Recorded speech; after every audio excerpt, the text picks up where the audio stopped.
Hello friends, welcome to Score and Homeo. இன்னைக்கு நம்ம பார்க்க போகிறது பெலட்டா ஓரியன்டாலிஸ்.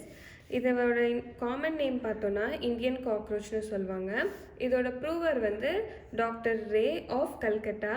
இது காக்ரோச்சால் செய்கிறாங்க. ஸோ இந்த family orthoptera. Introduction of Belata orientalis பார்க்கலாம். It is accidentally relieved asthma in a patient who took tea in which the insects were boiled. So ஒருத்தர் அந்த இன்செக்ட் பாயில் ஆன டீயை ரொம்ப நாளாக அவர் சாப்பிட்டுட்டு இருந்ததுனால அவரோட ஆஸ்மா கம்ப்ளைண்ட் சரியாச்சு. அது மூலியமாக தான் தெரிஞ்சுது இதோட use. It is very useful in acute attacks of asthma, especially when given in low potency.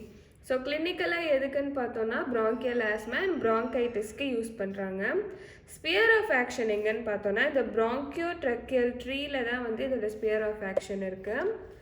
இது ஒரு சின்ன ட்ரக். ஸோ இதோட கைடிங் சிம்டம்ஸ் என்னன்னு பார்க்கலாம். It acts best on stout and corpulent patients.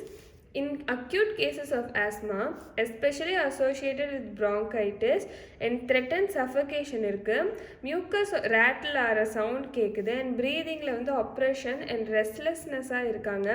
profuse sweating, perspiration and aggravation from lying down இதோட indications. useful in cases of bronchitis and phthisis where there is much dyspnea. So அவங்களுக்கு breathing difficulty இருக்கும்போது கொடுக்கலாம். Indicated after arsenic when it is insufficient. arsenic கொடுத்து கேட்காதப்போ நம்ம இந்த பெலட்டா ஓரியன்டாலிஸ் கொடுக்கலாம். especially useful in acute cases when arsenic has given temporary relief. தூஜா chronic of arsenic in bronchial asthma சொல்லி சொல்கிறாங்க. It is suited to cases which aggravate in the rainy weather. rainy weatherல aggravations இருந்ததுன்னா இந்த பெலட்டா ஓரியன்டாலிஸை நம்ம think பண்ணலாம். அவ்வளோதான். Thank you.